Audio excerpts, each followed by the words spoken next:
that the National Assembly and the Senate completely ignored the law and did politics by hounding out the Deputy President from office.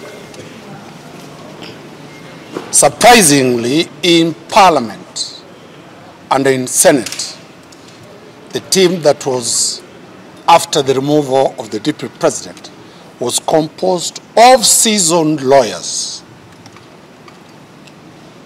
who were suffering from legal amnesia. They forgot that after their drama, the next battlefield is at the High Court. A matter came up today at the High Court. Remember, the law provides that upon an impeachment, the president has 14 days to nominate. He nominated 3 hours after the impeachment.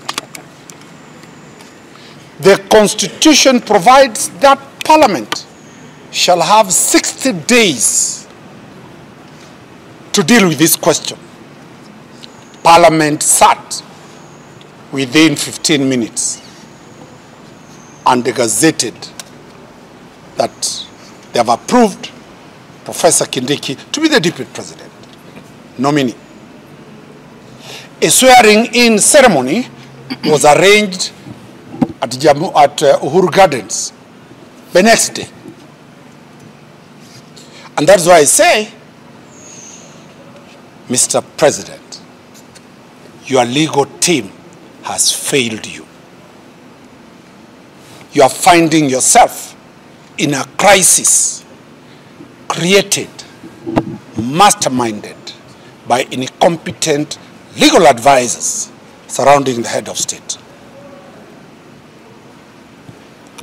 The law on the assumption of office of the Deputy President is that upon the determination of this is the person to be appointed,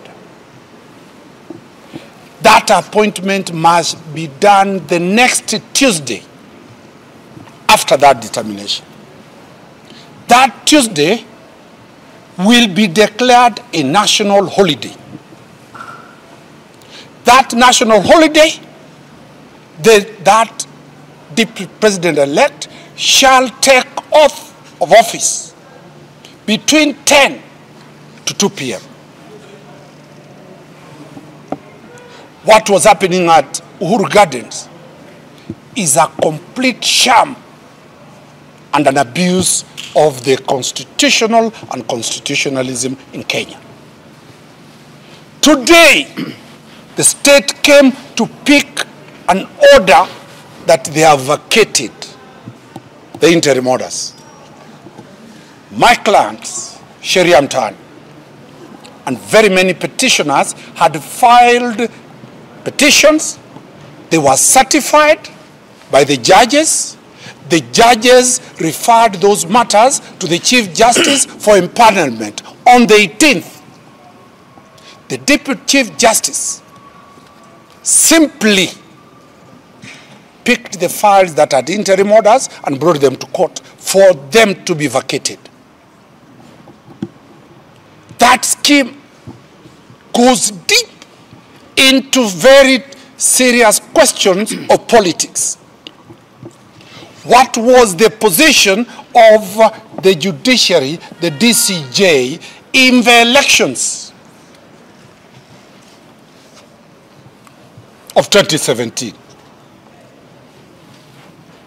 We have got to go back to the history.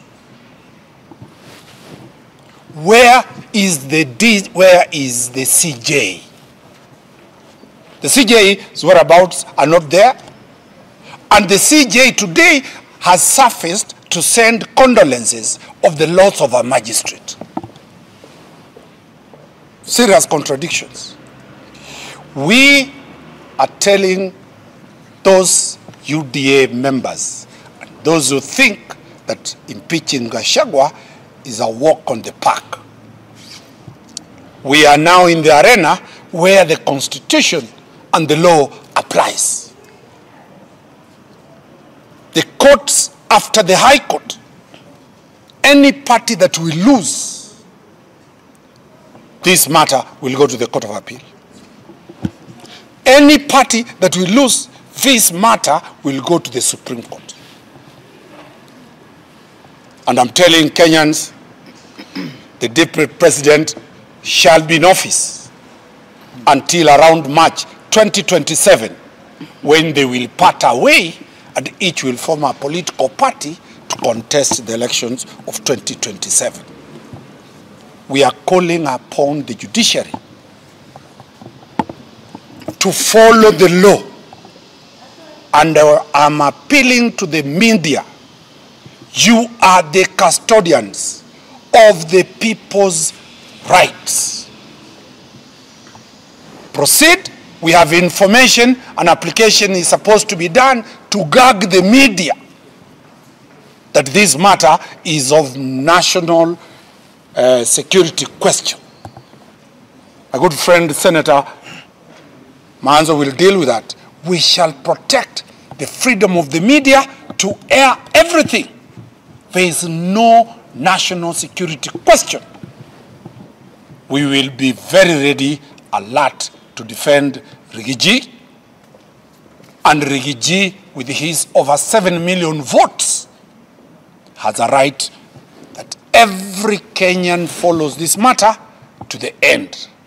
Aluta continue, and we, as of now, we are aware the security organs have been removed from the deputy presidents, which is contemptuous of the court order. There is no constitutional crisis. There is no constitutional crisis. Anybody raising the question that this matter needs to be dealt with because it's a national constitutional crisis, where is IEBC? Remember, Kindiki's academic certificates, Kindiki's ID, Kindiki's voter registration, Kindiki's passport, Kindiki's qualification can only be vetted by the chairman of IEBC. The president cannot be. That is the next phase. The nominee that has been put across does not meet the constitutional and statutory requirement to be appointed a deputy president. That is the next phase. So that's what I'm saying, Mr. President, sack all those people around you and get people like Manzo to advise you the law properly. Thank you. I just want to make a very brief one. I want to say that whatever the National Assembly and Senate do is subject to the court. Some people are pretending that once we do a shambolic impeachment, then the courts have no business in it. The courts are seized of this matter. We want justice to prevail. And finally, the Deputy President, whether former or current, and currently the status quo remains, that is the Deputy President of the Republic of Kenya, then he's entitled to privileges, including security. Even for former Deputy President or for former Vice Presidents, those privileges are there, and his security is paramount. It should be returned with immediate effect. I thank you. There are ladies who came from Congo. Anybody else wants to say something? I can say something. Say something. Say something. Ladies and gentlemen, mine will be very brief. And I want to say that today I've learned a lot, and there's a difference between being a law academia and practicing the law.